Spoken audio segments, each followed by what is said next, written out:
Oke, kita lanjut ke kegiatan belajar 2, yaitu topiknya pemajemukan berkelanjutan. Nah, di bagian ini agak sedikit pengembangan dari yang level SMA. Kalau tadi semuanya ada di KB1 itu semuanya di level SMP, SMA sebenarnya sudah ada, tercover di materi SMP, SMA.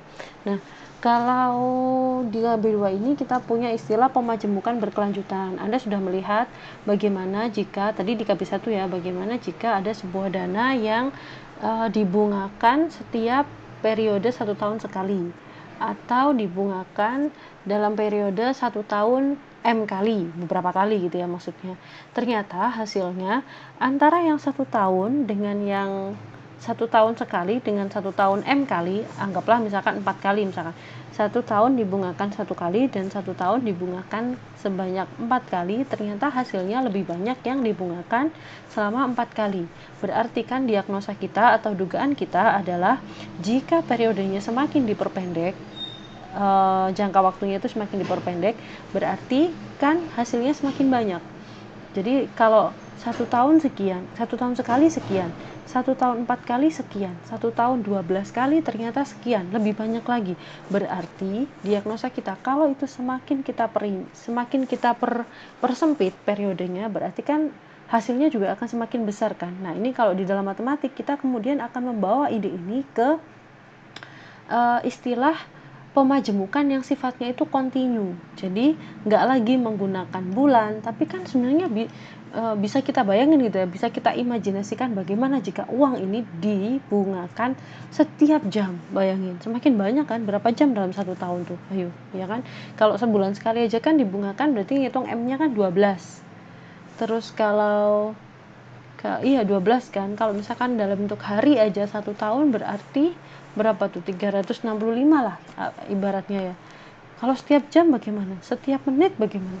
Setiap detik bagaimana? Berarti kan semakin banyak ya kan? Berarti kan kalau kita bungakan setiap detik itu berarti dia semakin banyak dan seterusnya sampai tak terbatas. Nah, ide ini yang dipelajari oleh orang matematik. Bagaimana jika dia itu diimajinasikan pembungaannya itu kontinu, tak terbatas gitu, terus sepanjang waktu. Meskipun mungkin barangkali saya tidak tahu prakteknya apakah di perbankan atau di real life ada praktek yang penggunaan metode pembungaan yang berkelanjutan seperti ini gitu, yang kontinu gitu. Itu yang kita nggak tahu. Tapi sebagai orang matematik ide ini tidak mustahil gitu loh, bukan tidak mungkin, tapi mungkin aja karena kita juga punya konsep infinity gitu di matematik ya. Nah, artinya berarti kalau kita itu teruskan dengan M-nya itu sampai tak terbatas, berarti bunganya itu dibayarkan setiap saat. Loh, langsung keren kan? Bayangin punya duit yang dibungakan, yang bunganya itu dihitung dan juga dibayarkan setiap saat, atau periode pembungaannya setiap saat. Kan luar biasa ya. Nah, pemajemukan yang dilakukan secara terus-menerus ini disebut pemajemukan berkelanjutan atau continuous compounding. Nah, atau pembungaan kontinu. Nah, jika M-nya itu mendekati tak hingga, jadi bukan M-nya 4 lagi atau 12 atau 24, tapi M-nya langsung tak hingga. Ternyata dia nanti akan memenuhi persamaan ini, eksponen pangkat I kali T. M-nya menuju ke tak hingga. Gitu. Nah, ini Anda bisa lihat rumusnya nanti bisa pakai ini, FVT itu future value, sedangkan PV0 itu present value, nanti akan ada penjelasannya di belakang. Ini boleh dikotai kalau mau. Terus ini bagian bukti, ini penjelasan kenapa dari limit ini dapat E ini. Saya tidak menjelaskan kompleks bagian yang ini ya, karena ini manipulasi aja lah ya sebenarnya. Kayak ya bagian ini misalkan ya, bagian ini Anda bisa lihat ini kan I per M. Nah, di sini dibalik 1 per M per I gitu kan, untuk memanipulasi aja. Ini juga sama, ini M kali T, di sini menjadi M per I, dikalikan I kan otomatis supaya tetap M, supaya nilainya tetap M. Kalau dicoret kan balik MT gitu kan ya. Terus ini juga nilainya juga tetap. Nah, kemudian kalau M-nya nanti mendekati tak hingga. Nah, karena di sini penyebutnya sudah diganti dengan M per IM, berarti di sini limitnya juga bisa berganti, nggak lagi M tapi M per IM. Jadi ini manipulasi aja gitu ya, manipulasi didapatnya ini. Kita nggak usah fokus ke sana, kita tinggal melihat bagaimana misalkan present value. Kalau tadi itu AV, kalau tadi itu pakainya istilahnya AV, kalau di sini PV, present value. Kalau tadi accumulation value ya, kalau di sini accumulation value-nya itu sudah dibedakan ada PV, ada FV, future value. Nah, nggak usah bingung ya, nanti kalau di bagian ini nggak usah bingung. Kemudian R-nya rate-nya adalah 10%, N-nya adalah 5 tahun. Jadi ini I-nya tadi, kalau tadi pakai I, sekarang pakai R gitu ya. Ini yang bikin buku ini agak kurang asik tuh, jadi ada beberapa simbol yang nggak ajek gitu, nggak konsisten, kok continue, nggak konsisten, nggak ajek gitu ya. Nah, pada periode pemajemukan per tahun kita akan mendapatkan nilai masa depan berikut pada akhir tahun ke-5. Jadi kalau tahun pertama sekian, tahun kedua sekian, tahun ketiga sekian, dan seterusnya sampai tahun ini periodenya, ini tetap 5 tahun ya, sorry maaf nggak konsen. Ini 5 tahun tapi periode pembungaannya tahunan. Terus yang ini yang setengah tahunan. Jadi 1 tahun kan dibayar 2 kali berarti. Kalau bulanan, periode pembungaannya bulanan berarti setahun dibayarkan 12 kali. Periode harian berarti dianggapnya 365. Bisa dilihat kan bahwa angkanya semakin banyak. Nah, ternyata kalau kita pakai konsep yang continuous compounding atau bunga kontinu, nilainya juga ternyata semakin besar gitu ya. Jadi terus menaik, berarti yang paling banyak adalah yang continuous compounding ini.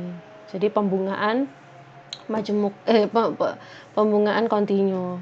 Nah, untuk bunga kontinu sendiri kita nanti akan kenal dengan istilah suku bunga kontinu dan juga suku bunga diskrit. Jadi agak sedikit berbeda. Jadi ya kalau suku bunga kontinu berarti ya kita anggapnya pembungaannya kan setiap saat. Nah, untuk suku bunga kontinu, kalau tadi kan kita pakainya kan I ya, suku bunga yang majemuk tadi kan kita pakainya I. Maaf, yang ini nggak konsisten nih pakai I. Kalau yang tadi kan kita pakai I untuk suku bunga tunggal maupun majemuk, kan kita biasa pakai I. Kalau untuk suku bunga kontinu, supaya membedakan, kita pakainya simbol ini. Simbol ini apa bacanya? Delta kalau nggak salah ya, di Word sebentar. Di Word kita menyebutnya delta. Jadi bukan I lagi, tapi kita pakainya adalah delta. Nah, delta ini diperoleh dari AVT aksen per AVT. Jadi kita pakai istilahnya delta. Kalau deltanya dari mana, nanti Anda bisa baca bagian sini, manipulasi aja. Jadi delta ini menghitungnya adalah len 1 plus I. Jadi daripada kita menggunakan AVT aksen per AVT, dan ini belum tentu diketahui di soal, lebih mudah delta itu kalau untuk bunga kontinu itu bisa diperoleh dari len 1 plus I, dan I-nya ini adalah suku bunga majemuk. Jadi kita bisa mengubah dari, kalau suku bunga majemuk biasa diubah ke bunga kontinu, suku bunganya berapa, suku bunga kontinu juga bisa diubah ke suku bunga biasa. Jadi ini Anda bisa kotai bagian ini ya, delta sama dengan len 1 plus I, ini bisa dikotain ya. Nah, seperti itu. Kemudian rumus di atas juga dapat diturunkan dari pemahaman berikut. Suku bunga kontinu yang nilainya konstan selama interval waktu tertentu akan menghasilkan suku bunga efektif konstan juga pada interval tersebut. Jadi hal ini dapat dilihat pada rumus yang ada di sini ini. Nah, dia pakainya adalah eksponen. Ini asal mulanya aja sih. Kita bisa langsung pakai saja di contoh di sini. Anda akan diajak untuk membandingkan punya tabungan 5 juta didiamkan selama 10 tahun. Kita diminta mencari nilai akumulasi akhir atau AVT ya, dengan menggunakan suku bunga efektif tahunan I 5%. Ingat, istilah suku bunga efektif tahunan itu berarti bunga majemuk ya. Bunga majemuk tahunan berarti periodenya 1 tahun sekali. I-nya sama dengan 5%, dan kemudian dihitung pakai kontinu yang deltanya adalah 5%.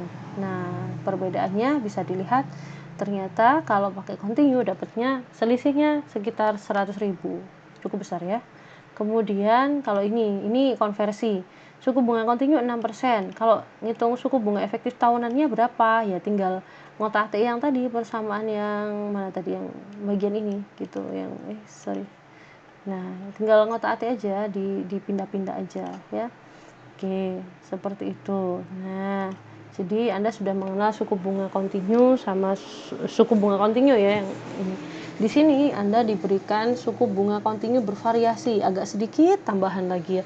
Sudah suku bunga kontinu ditambah lagi bervariasi gitu. Apa maksudnya bervariasi? Ya logikanya adalah karena tidak selalu dalam setiap dalam perbankan itu misalkan dikasih suku bunga 3%, itu terus 3%, terus padahal kan kondisi ekonomi itu kan berubah-ubah, jadi kan berfluktuasi gitu ya. Nanti BI pusat mengeluarkan kebijakan menetapkan suku bunganya sekian atau menurunkan suku bunga dan seterusnya, otomatis bank lainnya juga akan mengikuti gitu ya. Jadi ada penyesuaian kebijakan sehingga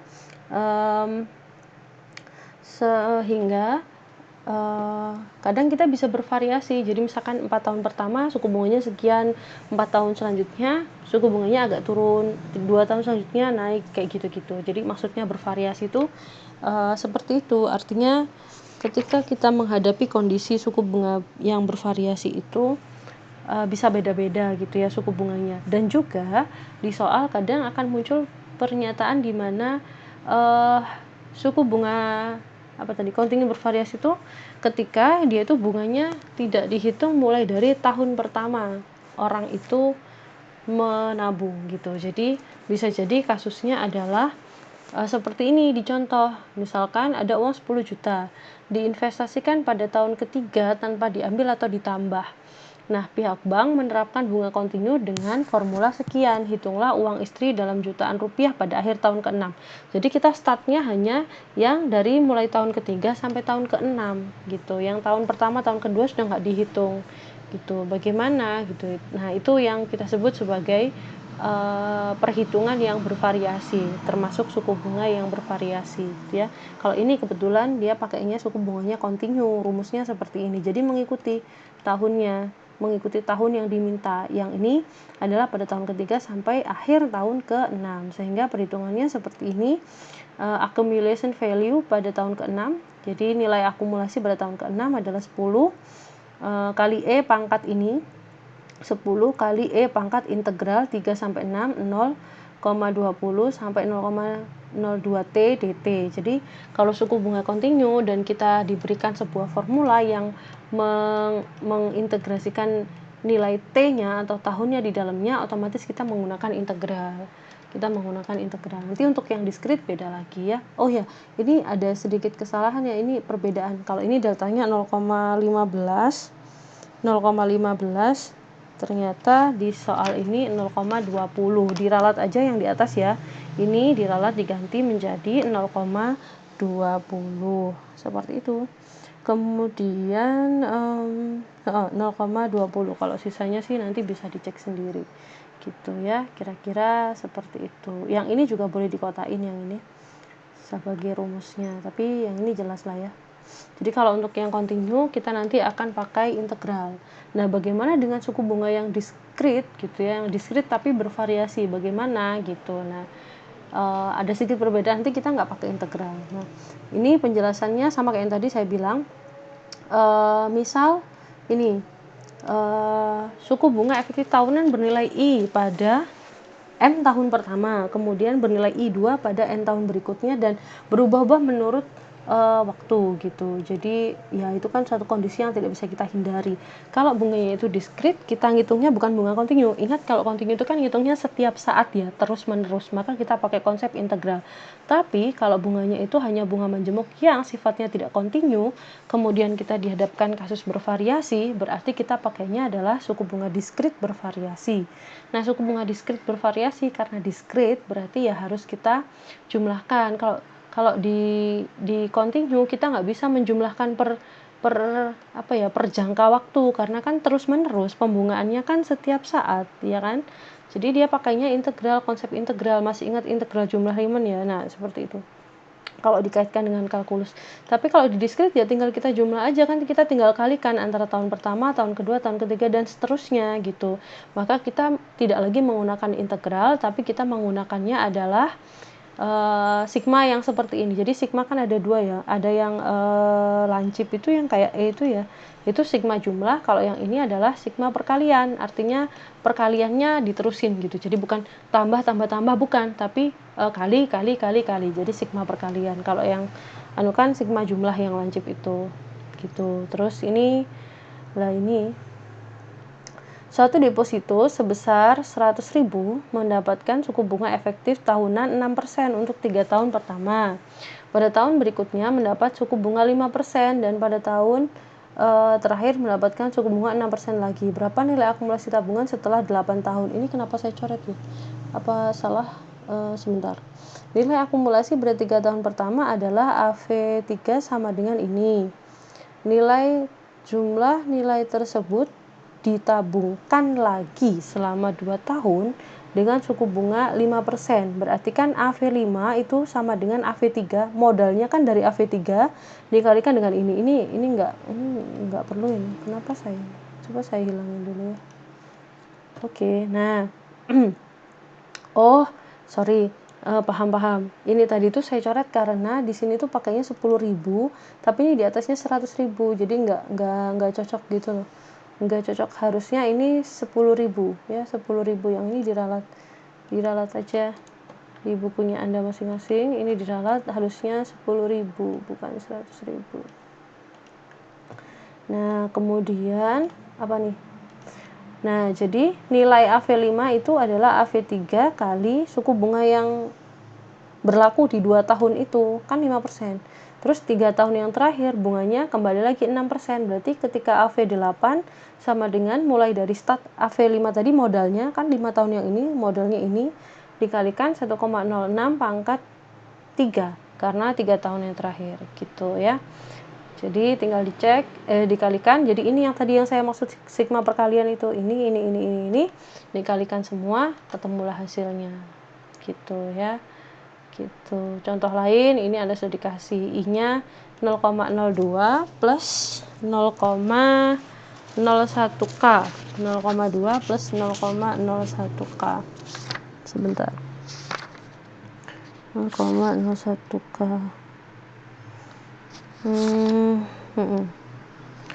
Tuh, contoh lain. Bisa dipelajari ya. Gitu. Nah, sudah sampai sini berarti Anda sudah mengenal suku bunga kontinu dan juga suku bunga diskrit. Suku bunga kontinu yang normal maupun yang bervariasi Anda sudah kenal.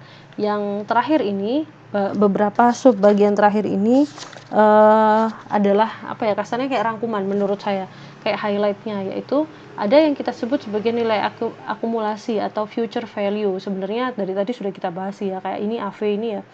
Jadi kalau kita tulis dalam bentuk biasa, tadi di awal itu tulisannya AVT sama dengan AV saja dikali 1 plus I pangkat T. Kalau di sini diganti X. Diganti X sama aja lah ya. Kalau diresmikan, maka diresmikan itu kita menyebutnya FT, future value, pada periode ke N, periode ke T ini harusnya ya kan. Nah, ini simbolnya dia nggak rapi gitu. Ini yang agak kurang oke. Ini harusnya FVT aja, ini yang diganti aja FVT. Sini periode ke T gitu. Kemudian I-nya ini harusnya I kecil ya. I-nya adalah tingkat pengembalian yang diharapkan atau tingkat bunga atau suku bunga I-nya ya. Kira-kira seperti itu. Terus ini tadi yang nominal tadi ya, yang bunga nominal, bunga majemuk nominal tadi yang setahun itu dibayarkan M kali. Terus kalau M kali terus itu berlaku selama N tahun ya, tinggal dikalikan N-nya. Tadi sudah. Jadi ini tinggal apa ya, highlightnya gitu kayaknya. Highlightnya aja. Kalau nilai sekarang present value ya tinggal dari rumus yang tadi dibalik aja. Sekarang kita mencarinya PV0 gitu. Mencarinya PV0 ya tinggal dibolak-balik aja kalau rumusnya sama gitu ya. Oke, jadi itu latihannya bisa dipelajari. Selebihnya untuk bagian untuk bagian tes atau tes formatif ini Anda bisa latihan, Anda bisa kerjakan. Nomor mana saja terserah. Dapat berapa aja nomor silahkan, monggo, silahkan, itu sebagai latihan mandiri. Silahkan itu nanti diposting di LMS dan itu berlaku sampai besok di jam yang sama gitu, atau ya sampai besok di jam yang sama dengan perkuliahan Anda masih bisa memposting hasil latihan Anda. Nomor mana aja terserah ya, tapi silakan dilampirkan juga dengan hasil pekerjaannya gitu. Kira-kira itu.